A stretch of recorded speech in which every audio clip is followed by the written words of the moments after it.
Père, du Fils et du Saint-Esprit, ainsi soit-il. Bien chers frères, c'est une grâce toujours de fêter, de solenniser Sainte Jeanne, parce que la mission de Sainte Jeanne n'est pas finie. On pourrait dire même que Sainte Jeanne d'Arc est plus que jamais d'actualité et nécessaire dans le combat que nous menons. On peut se tromper, mes chers frères, on peut avoir une vision fausse et très fausse de Sainte Jeanne. Elle n'a pas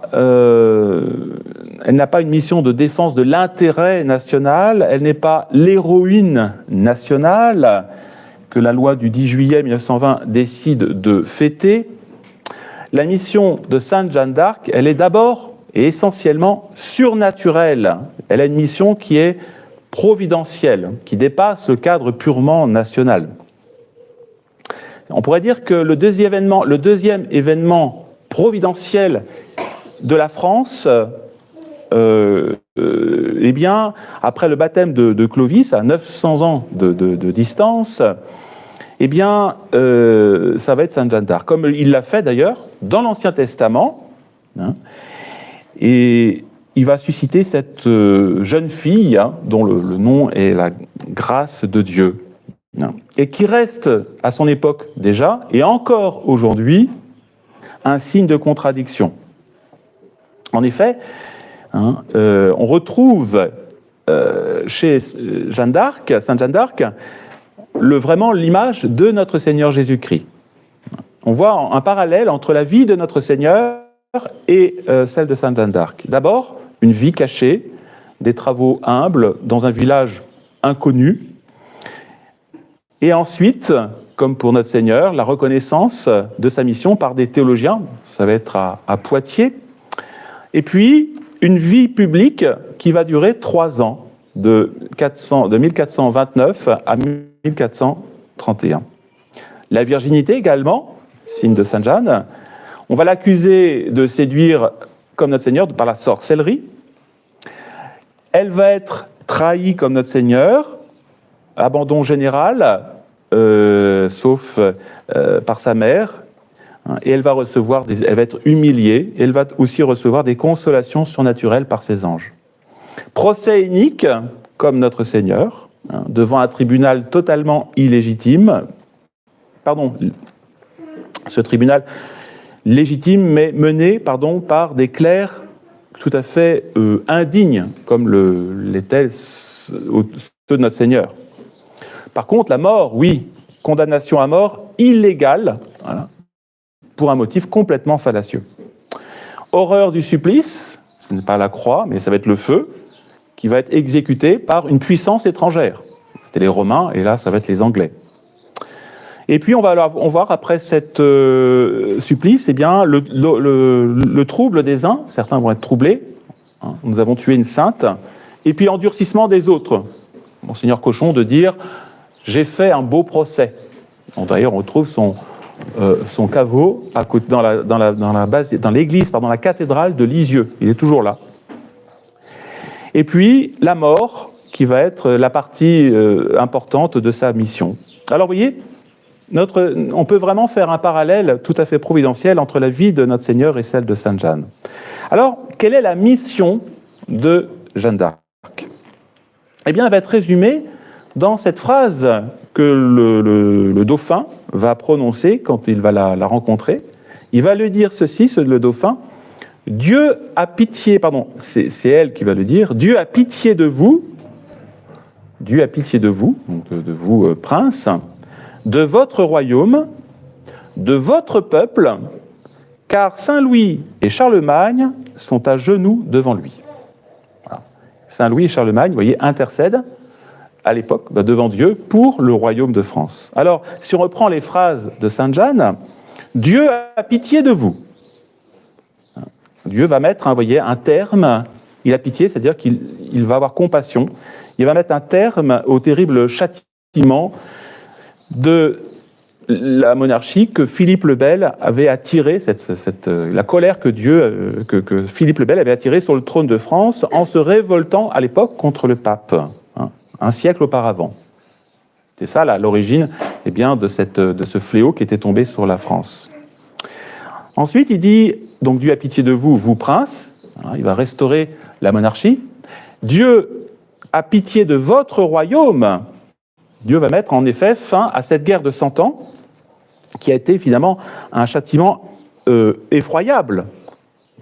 Pourquoi? Là encore, parce qu'on peut dire que c'est les États généraux qui avaient ratifié les décisions de Philippe le Bel, qui avaient été excommuniés. Et donc ce crime du roi devenait un crime national.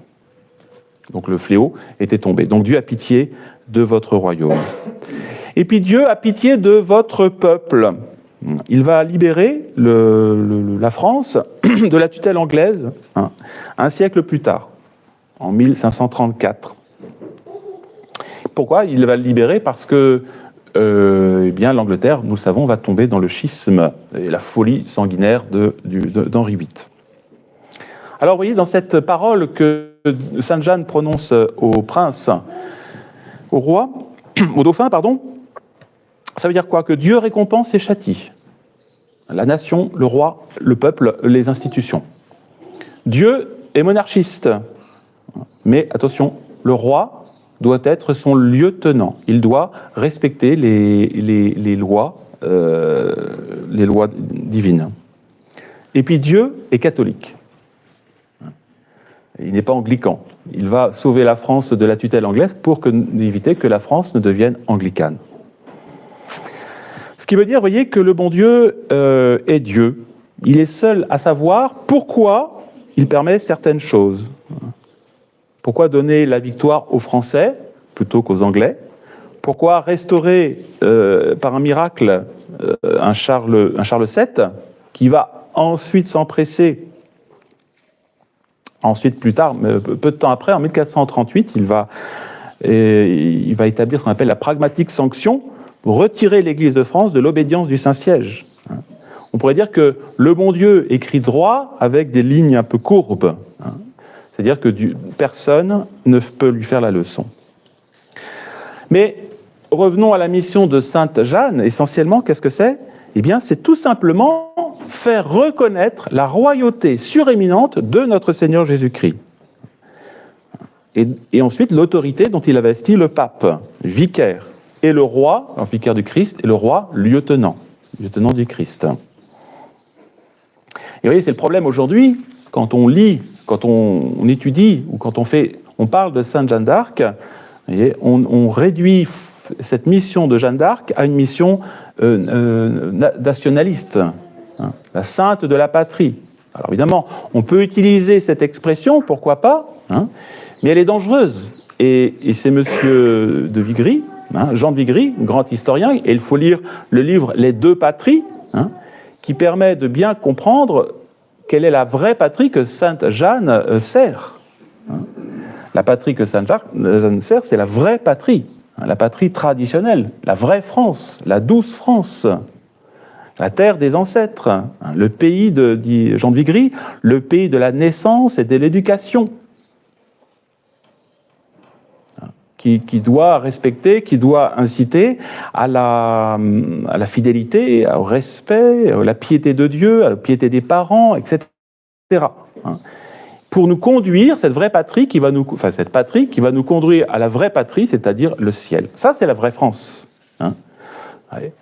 Et donc, cette patrie traditionnelle, elle est dotée d'un être moral, elle est dotée de vertus, d'une certaine façon. On lui doit... elle est pleine de bienveillance.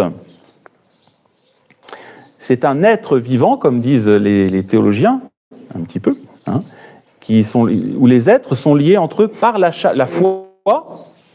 Ce n'est pas des amas de citoyens, les uns à côté des autres. Ce sont des êtres vivants, des concitoyens liés entre eux d'amitié, comme dit saint Thomas d'Aquin en prenant Aristote. Et cette patrie doit être défendue, cette patrie qui nous amène au ciel, elle doit être défendue par le roi, par les nobles à l'époque, et les soldats. Un petit nombre simplement d'individus, vous voyez, d'hommes qui veillent au bien commun. Voilà, donc voilà ce que c'est finalement la vraie patrie, la patrie que nous devons vénérer. Hein. Et Dieu, à travers, on le voit à travers Sainte Jeanne, va exiger beaucoup du roi. Le roi exercera sa charge et le pays sera relevé. Et aussi des nobles. L'heure d'agir est venue quand il plaît à mon Seigneur. Gentil duc, à l'assaut, dit Sainte Jeanne au prince. Et aux soldats. Hein. Les hommes, vous connaissez cette expression, hein, les hommes d'armes batailleront et Dieu donnera la victoire. Hein. Voilà. Mais étonnamment, bien chers frères, cette guerre de libération, Sainte Jeanne d'Arc ne va pas du tout y investir le peuple. Hein. Ce n'est pas des guerres de masse, comme on peut le voir aujourd'hui, ce que la République a fait depuis 2 siècles, et ce que font aujourd'hui les mondialistes en Ukraine ou dans d'autres pays. Hein. Il n'y a pas d'hécatombe dans la guerre de Sainte Jeanne. Hein. Voilà. On estime que, par exemple, à la guerre de 100 ans, a fait 20 000 victimes, et Azincourt, Azincourt qui était la plus grande bataille, qui a eu 13 000 Anglais d'un côté, 25 000 Français, qui a été la plus meurtrière, eh bien, il n'y a eu que un peu plus de 8 000 morts.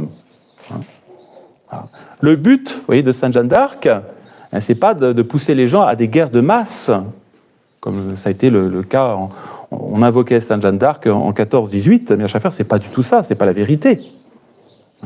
Sainte Jeanne d'Arc, on le sait d'ailleurs, elle ne portait que l'étendard, pour éviter de tuer.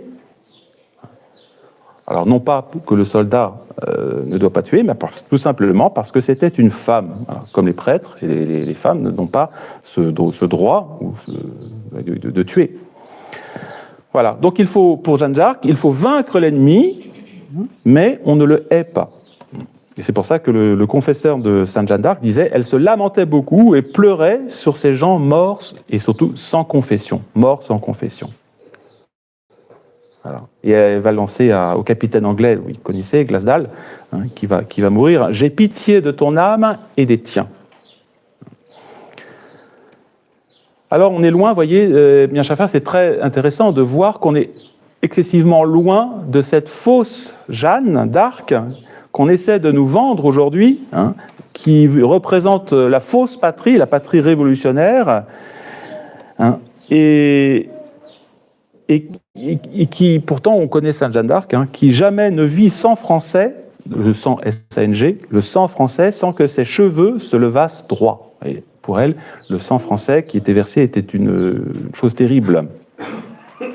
Au contraire, la patrie révolutionnaire, la patrie des droits de l'homme, la patrie sans Dieu ou contre Dieu, qui a été mise en œuvre par la Révolution, mais même avant, préparée déjà, elle exige, vous voyez, des sacrifices énormes, des masses entières. Et pas étonnant aujourd'hui, bien que cette patrie exige aujourd'hui des hommes de rentrer dans un moule mondialiste et épouvantable. C'est une patrie sanguinaire. Il n'y a pas de vertu, il n'y a que des vices, il n'y a que des passions. C'est la démesure, c'est le terrorisme. On le voit, ces attentats sous faux drapeaux, l'histoire du Covid, c'est la barbarie organisée, c'est l'invasion migratoire organisée, c'est la haine. La haine, on suscite la haine, on fait venir des migrants et ensuite on attise la haine avec des partis. C'est le mépris de la vie humaine. On va bientôt entrer dans un processus eugénique avec des lois contre la fin de vie. Donc vous voyez, la patrie telle de cette révolutionnaire, c'est la mort. Et d'ailleurs, elle a commencé, mes chers frères, en 1793, lorsque le roi de France a été exécuté, le 21 janvier 1793. Mort du roi, ensuite mort des ennemis extérieurs, ces guerres napoléoniennes, Napoléon qui n'est qu'un bourreau de l'Europe, et puis mort du pays, et fusion du pays, parce que c'est le but de la Révolution, fusion du pays dans la patrie mondiale des droits de l'homme. Cette patrie qui est maudite. Et on le voit aujourd'hui, mes chers frères, avec cette ouverture des Jeux Olympiques, avec des drag queens, avec des monstres qui... Voilà, c'est cette fausse patrie. Alors, pour terminer, mes chers frères, je ne voudrais pas terminer sur quand même une note aussi désespérante et négative. trois choses, un constat sur Sainte Jeanne, un remède et un mot d'ordre. Trois phrases, un constat. Le constat qui... Sainte Jeanne dit par exemple « Évêque, je meurs par vous.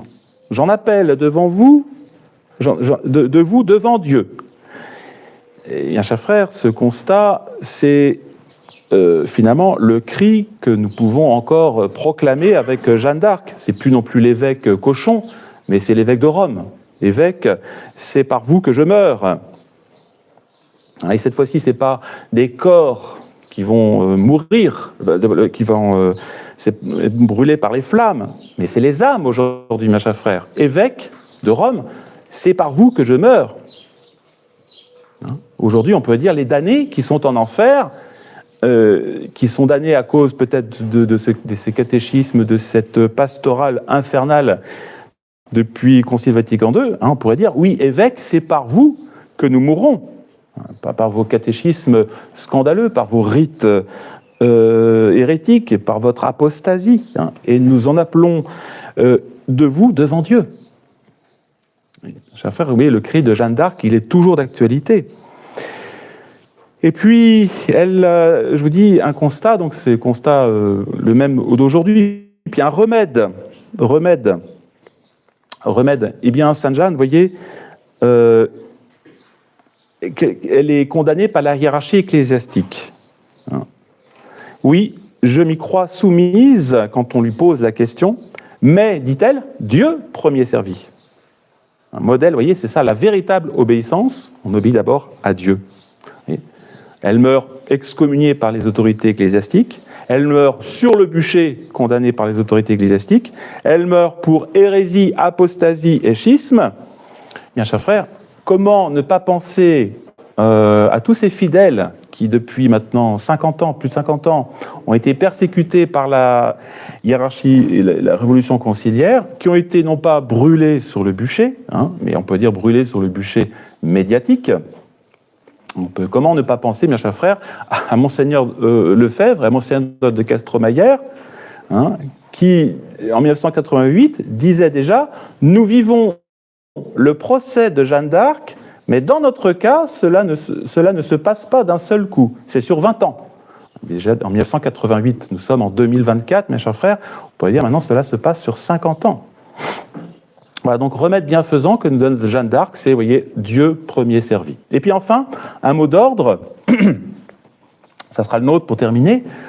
Au nom de Dieu, les gens d'armes batailleront et Dieu donnera victoire. C'est-à-dire qu'il faut agir, comme Sainte Jeanne nous le conseille, nous le demande, au nom de Dieu.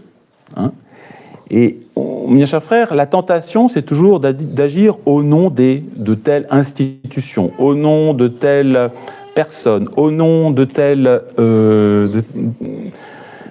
parti ou de telle association, que sais-je, qui n'agissent pas, mes bien chers frères, au nom de Dieu. Et voilà ce qu'on raconte au sujet du franc-maçon Mirabeau. Il disait ceci, donc après la mort, on disait, pardon, au sujet de sa mort, c'est Madame Élisabeth, voilà, qui écrit ceci au sujet de Mirabeau. « Je ne puis m'empêcher de regarder sa mort comme un trait de la providence sur ce royaume.